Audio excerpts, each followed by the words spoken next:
Hey, footy fans, this Friday, February 14th, we are set for a matchup. We got the North Queensland Cowboys against the Dolphins, and they just announced their lineups, and I am super pumped to get into it with you guys. Real quick, my name's Geordie. I am a footy lover, and if you haven't already, like and subscribe. It helps me and the algorithm out a lot. Plus, it just helps me know you guys are enjoying the content. So now let's dive into this matchup. The Cowboys have named a really solid squad for the game. Let's start at fullback. We've got Matoya Brown with Rob Derby and Jackson Paulo on the wings. In the centers, we've got Asi Lanoy and Issa Mayoka. They're going to be pairing up. And the halves combination features Jarrett Sablu at 5'8" and I believe it's Zach Herdigan at halfback. Up front, we got Coen Hess. He will captain the side from prop, joined by Tom, and then Carl slots in at the hooker.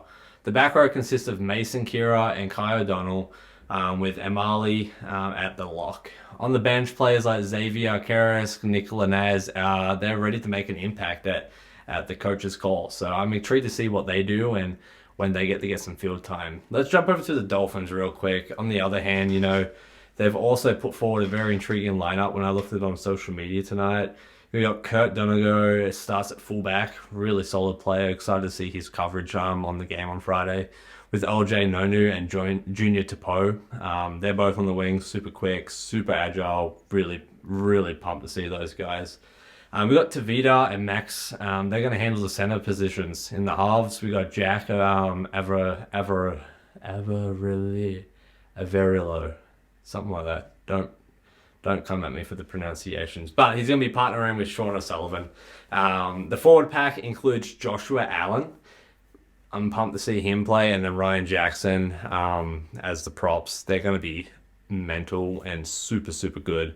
I think they're going to bring a lot of power and a lot of breakthrough for the line there. So with Harrison Graham at hooker, we should see some pretty nice plays made, some nice balls thrown. And then we got Orbelix Tawal and James Walsher in the second row. And Mason Teague takes the lock position. So really solid lineup there. And then we got some bench players that I saw. They feature players like Elijah, Rasmussen, and then Lewis Simmons. Super, super pumped to see those. I hope they get some play times. I think it'd be cool for them to show off their talents and abilities. But ultimately it comes out to the coach. So when we look at key players to watch for the Cowboys, let's go with them first. Coen Hess's leadership and experience will be crucial. He's going to be guiding the younger players. Karl Lawton at hooker can provide some quick service and exploit any marker's laziness around the ruck. Jackson Paulo's speed on the wing could be a significant asset in finishing like backline movements, plays, etc. For the Dolphins, Sean O'Sullivan's game management at halfback will be pivotal. Averillo. You guys know who I'm talking about. We're just going to call him Jake. His versatility in the halves just can create opportunities.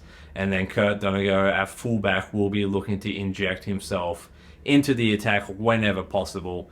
Excited to see him make some great runs off some kicks and some breaks on the defensive side. But in terms of strengths, the Cowboys boast a blend of experience and youth. I think with a forward pack that's capable of laying a solid platform, their backline has the potential to just absolutely capitalize on any defensive lapses. However, I do think there are going to be challenges.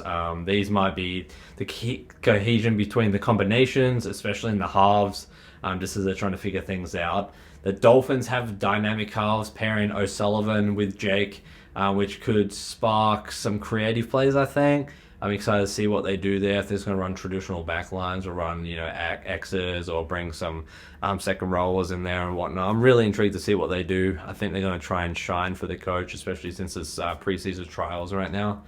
You really just got a lot of these younger players trying to show off a little bit, I think, and really show what they're worth and prove to the coach that they belong on the starting team and whatnot. But their backline's youthful, energetic, and the tests will be how well they handle all the defensive duties against seasoned opponents. As for plays, what we might expect, the Cowboys could utilize their really strong forward pack to dominate the middle, creating opportunities for their halves to spread the ball wide to their speedy outside backs, like I mentioned earlier. The Dolphins might look to play an expansive game, I think. using their agile backline to find gaps and exploit any defensive weaknesses. Fairly fresh new team to the league, but I think they have a lot of potential, and they're just trying to, set the standard of what they are and what they will become. So I think the keys to victory for the Cowboys will include establishing dominance right off the bat, ensuring that halves control the game's tempo and maintaining a solid defensive line to shut down the Dolphins' attacking threats. For the Dolphins, on the other hand, I was thinking about today in the car, I think for them it's going to be quick plays to the ball, effective communication just with the younger buds they got in there, especially in the defense, and then capitalizing on any errors the Cowboys will make will be, I think, essential to their gameplay on Friday night. This preseason matchup, it's just more than just a warm-up. It's a chance for both teams to test their combinations and set the tone for the upcoming season. With the talent on display, I really think we're in for a really exciting contest, a great game, a great matchup. And I think we're going to see some big tackles, some great tries, some great kicks, great passes, plays, everything. I think it's just going to be a phenomenal match.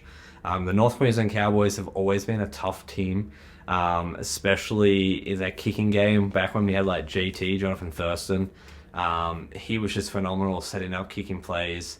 And I do think they've still got it a little bit, but I do see them as more of a forward second row pack running team now. With really strong defense, but they do slip up a little bit. And with the Dolphins, I haven't seen too much of them, only because they're newer, but they're under great leadership and they have some great key players on that team. I think they have a lot of potential this season. Will they get to the end? I don't know. I think they're still just trying to figure out kinks. You got a lot of these guys, these young guys just trying to figure out, how to play on a professional team. That haven't really had that traditional pathway maybe that they did for like the Rabbitohs or like the West Tigers, things like that. But I think all in all we should see a really, really solid game, and I think the Dolphins are going to do decent this season. I don't know if it's their year. The Cowboys, I think they're going to be one to watch. I really do. Them and the Storm, obviously Storm have been just phenomenal most years. Even if they don't win the grand final, they're just still a phenomenal team. But yeah, I really hope the West Tigers go pretty far too, as that's my team, and I just hope we do all right, which I'm going to be covering some stuff on them as well. But yeah, what do you guys think? Well, this whole game on Friday, who do you think is going to do well? Who do you think is not going to do well, have challenges? Who do you think is going to come out on top with the dub? And then, yeah, overall for the season that starts off here March 1st, like, who do you think is going to make it to the end? Who do you think we're going to have some great matchups? One that I saw is going to be the Parramatta Eels. I'm really intrigued to see them go up against St. George Illawarra. That's going to be a phenomenal game. They've always just been big rivals, and St. George has always just had a really decent team. And so has Parramatta Eels. But yeah, let me know in the comments. I'd love to get to know you guys and your preferences when it comes to footy teams and plays and players. And even if you want to throw back to some MVP people like Benji Marshall or Jonathan Thurston, Jamie Soward, let me know some of your favorite players in history. Billy Slater even, as we talk about fullbacks tonight. Like, yeah, I would love to get to know you guys and your preferences with all of that. And yeah, just create a community around NRL. But yeah, again, if you haven't, like and subscribe, it helps me in the algorithm out. Appreciate you guys. Touch base tomorrow as for our daily NRL content. But yeah, giddy up. It's going to be a game on Friday. Take it easy, mate.